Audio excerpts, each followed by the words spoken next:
प्रिय विद्यार्थियों, मैं सुबुद्धि सिंह कसाना, सहायक आचार्य राजनीति विज्ञान, स्वर्गीय राजेश पायलट राजकीय स्नातकोत्तर महाविद्यालय बांदीकुई। आज हम pressure group in India, Bharat में दबाव समूह विषय पर विस्तार से चर्चा करेंगे। दबाव समूह का अर्थ जानेंगे, दबाव समूह के साधन देखेंगे, दबाव समूह के प्रकार को भली भांति जानेंगे। आज राजनीति विज्ञान राजनीतिक प्रक्रिया पर केंद्रित होती जा रही है। राजनीतिक प्रक्रिया आधिकारिक निर्णय लेने की एक प्रक्रिया है। निर्णय विभिन्न समूहों के मध्य होने वाले संघर्ष का परिणाम होता है, जो अपने हित के अनुकूल शासन के निर्णय को प्रभावित करने में लगे रहते हैं। अतः राजनीतिक विज्ञान में इस दबाव समूह की अंतःक्रिया को समझने पर बल दिया जाता है। आधुनिक राजनीतिक व्यवस्था का चाहे कोई भी प्रचलित रूप हो, दबाव समूह को महत्वपूर्ण माना जाता है। लोकतांत्रिक शासन व्यवस्था में दबाव समूह को यथोचित मान्यता भी प्राप्त होती है। अब हम देखेंगे दबाव समूह का अर्थ। दबाव समूह को एक ऐसा संगठन माना जाता है जो अपने सदस्यों के किन्हीं संकीर्ण हितों की रक्षा के लिए सरकार को प्रभावित करने का प्रयत्न करता है। ऐसा करते समय वह समाज के अन्य वर्गों के हितों को पीछे धकेलने की कोशिश करता है, भले ही वह अपना पक्ष प्रस्तुत करते समय यह सिद्ध करने का प्रयास करे कि उसके प्रस्ताव सार्वजनिक हित के अनुरूप हो। ओडीगार्ड विचारक के अनुसार दबाव समूह ऐसे लोगों का औपचारिक संगठन है जिसके एक अथवा अधिक सामान्य उद्देश्य एवं स्वार्थ हो और घटनाक्रम को विशेष रूप से सार्वजनिक नीति के निर्माण और शासन को इसलिए प्रभावित करने का प्रयत्न करे कि उनके अपने हितों की रक्षा और वृद्धि हो सके। एक अन्य विचारक माइनर विनर के अनुसार दबाव समूह ऐसे ऐच्छिक समूह हैं जो प्रशासकीय ढांचे से बाहर हों और कर्मचारियों के नामांकन अथवा नियुक्ति, सार्वजनिक रीतियों को अपनाए जाने, उनके प्रशासन और निर्वाचन को प्रभावित करने का प्रयास करता हो। दबाव समूह होते हैं। वीओके के अनुसार व्यक्तियों के ऐसे समूह को दबाव समूह कहा जाता है जो कि किसी कार्यक्रम के आधार पर निर्वाचकों को प्रभावित नहीं करते, लेकिन जिनका संबंध विशेष मामलों से होता है। ये राजनीतिक संगठन नहीं होते, नहीं चुनाव में अपने प्रत्याशी खड़े करते हैं। अतः दबाव समूह अपने उद्देश्यों की प्राप्ति के लिए नीति निर्माताओं को प्रभावित करने वाले ऐसे संगठन हैं जिनका संबंध विशिष्ट मसलों से होता है।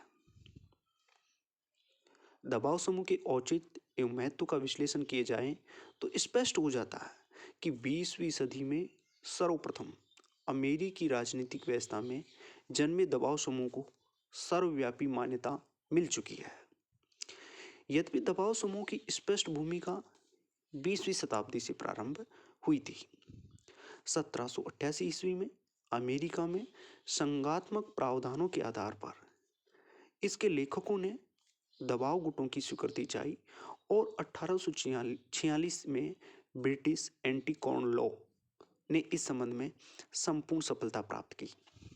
इस संबंध में विंस्टन चर्चिल ने ब्रिटिश लोकसभा में कहा था कि हमसे ये आशा नहीं है की जाती कि हम सब एक शालीन सभा के सदस्य हैं जिनका अपना कोई विशिष्ट हित नहीं है। यह हास्यास्पद है। यह केवल स्वर्ग में ही संभव हो सकता, यहाँ नहीं। सर्वप्रथम 1908 में आर्थर बेंटले की पुस्तक द प्रोसेस ऑफ गवर्नमेंट में दबाव समूह का क्रमबद्ध अध्ययन किया गया। इसके बाद पीटर ओडीगार्ड ने अमेरिकी नशाबंदी आंदोलन पर एक आधिकारिक अध्ययन प्रस्तुत किया। ब्रिटेन में 1850 ईस्वी के निकट तब भारत में मुख्यतः स्वतंत्रता के पश्चात दबाव समूह औपचारिक रूप से विकसित हुए। दबाव समूह जिन्हें अज्ञात साम्राज्य या अदृश्य सरकार भी कहा जाता है, इस कारण से महत्वपूर्ण है कि वे शासन को प्रभावित करने के साथ साथ शासन को निर्णय ले सकने में सहायक सूचनाओं का एकत्रीकरण भी करते हैं।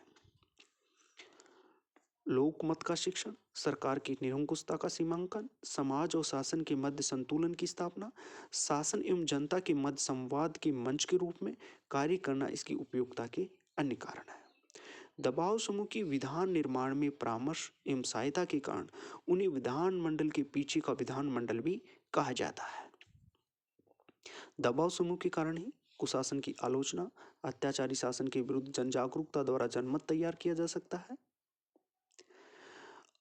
अब हम देखेंगे दबाव समूह की विशेषता और उनके साधन। दबाव समूह के सीमित उद्देश्य एवं सीमित सदस्यता होती है।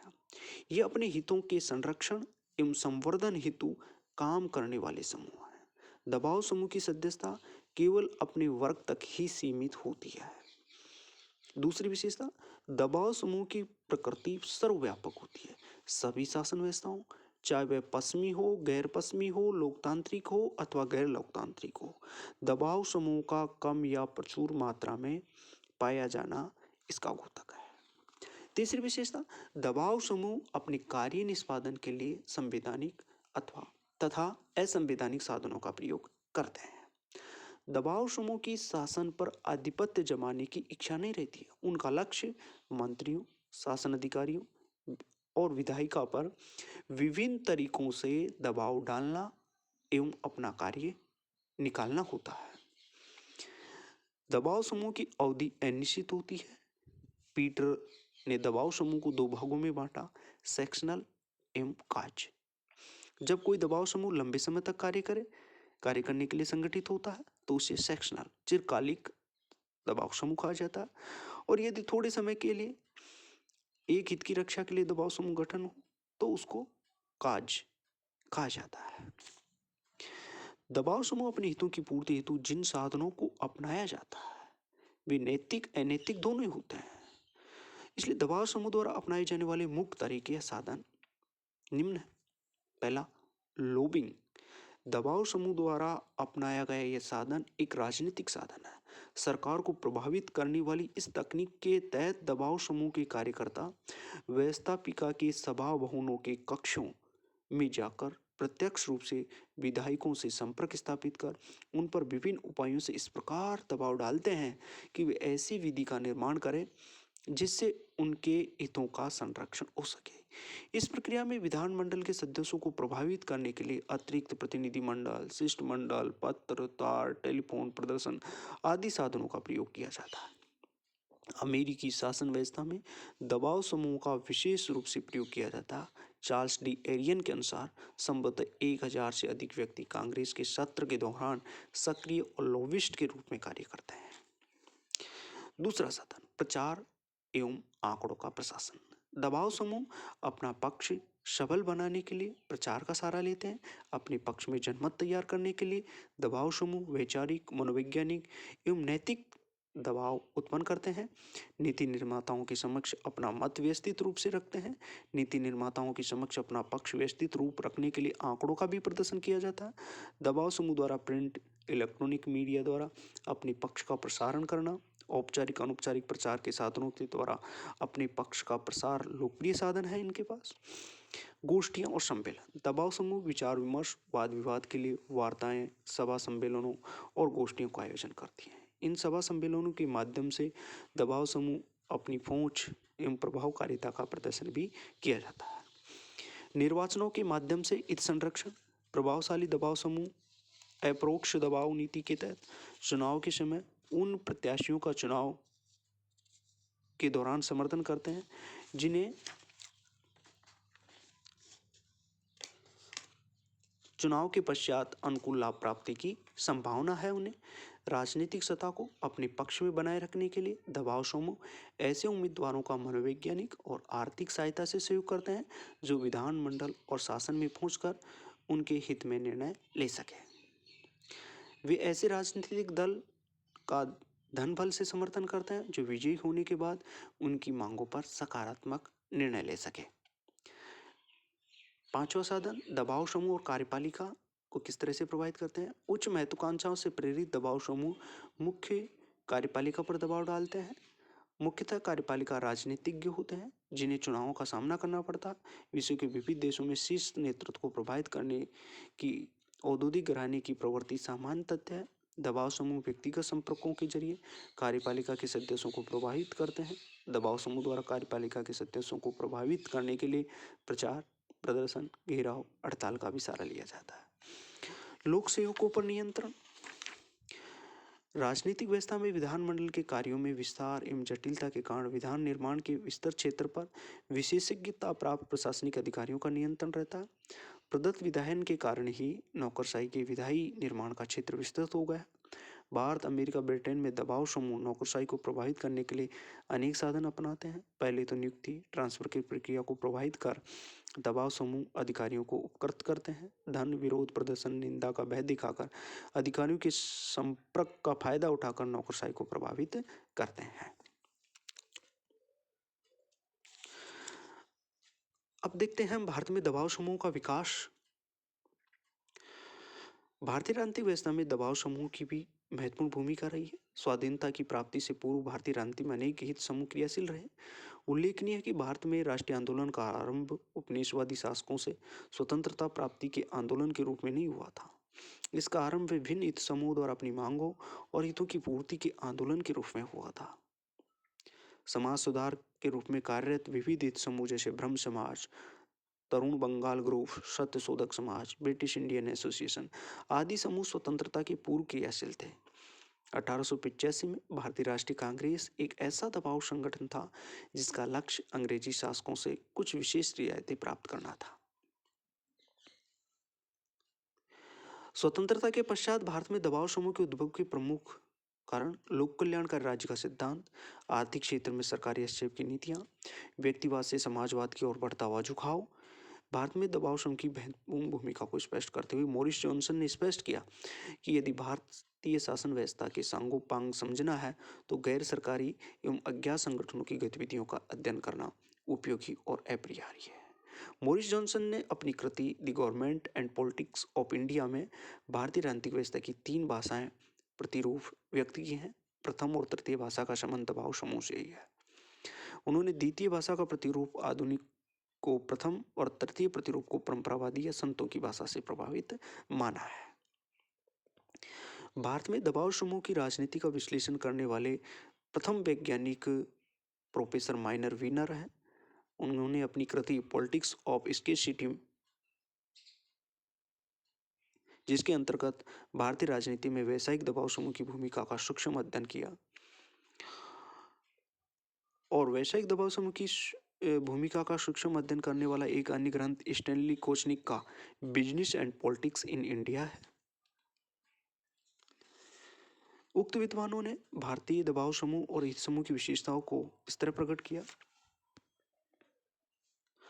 भारत में विभिन्न दबाव समूह राज्य की संघीय और संसदीय व्यवस्था, शक्तियों के बंटवारे, क्षेत्रीय, राज्य तथा स्थानीय स्तर पर संस्थाओं और भारत के विकास और परिवर्तन की प्रक्रिया के अंतर्गत आते हैं।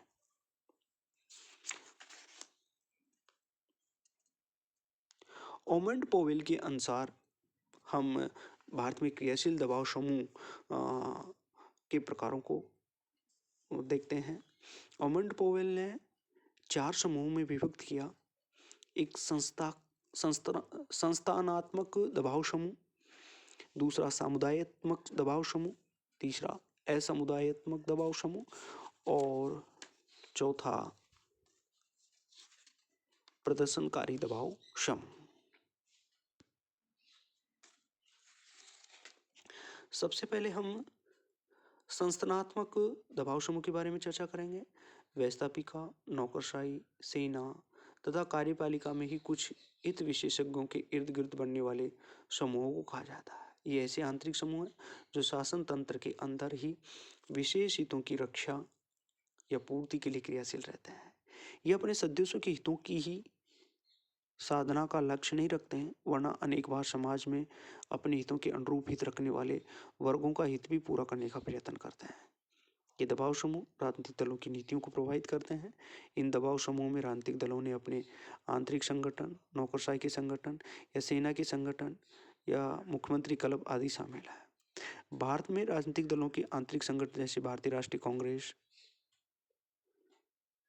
जैसे कांग्रेस कार्य समिति, कांग्रेस संसदीय बोर्ड, भाजपा में राष्ट्रीय कार्यकारिणी, शक्तिशाली मुख्यमंत्रियों की भूमिका, विशेषतः केंद्र में मिलीजुली सरकार के युग में भारतीय प्रशासनिक सेवा के अधिकारियों के संघ, जिसे भारतीय सिविल या प्रशासनिक सेवा संघ ने संस्थात्मक दबाव समूह के रूप में भारतीय राजनीति की निर्णय प्रक्रिया को प्रभावित किया है।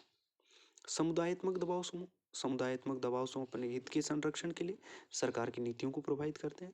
ये हितों की अभिव्यक्ति के लिए विशेषीकृत संघ होते हैं, जिनकी मुख्य विशेषता विशिष्ट हितों की पूर्ति होती है। ऐसे समूहों के प्रमुख उदाहरण श्रमिक संघ, व्यवसायिक संघ और कृषक संघ है।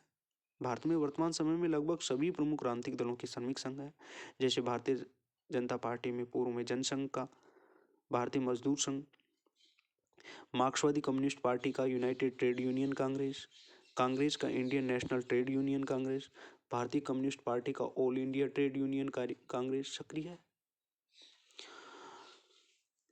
अब हम देखते हैं असमुदायात्मक दबाव समूह। असमुदायात्मक दबाव समूह अनौपचारिक रूप से अपने हितों की अभिव्यक्ति करते हैं। इस प्रकार का दबाव समूह संगठित संघ नहीं होता। इसमें सांप्रदायिक और धार्मिक समुदाय, जातीय समुदाय, गांधीवादी समुदाय, भाषागत समुदाय या सिंडिकेट तुर्क आदि सम्मिलित होते हैं। प्रदर्शनकारी दबाव समूह, प्रदर्शनकारी दबाव समूह ऐसे समूह जो अपनी मांगों को लेकर अवैधानिक उपायों का प्रयोग करते हैं, हिंसा, राजनीतिक हत्या, दंगे, अन्य आक्रामक रवैया अपना लेते हैं। प्रदर्शनकारी दबाव समूह गुट विशेष नीति को बनवाने या बदलने के लिए सरकार का पर दबाव डालते हैं। माइनर विनर के अनुसार भारत में सरकार मांगों को इसलिए नहीं मानती कि वे न्याय उचित है, बल्कि इसलिए मानती है क्योंकि दबाव गुट उसे ऐसा करने के लिए बाध्य करते हैं।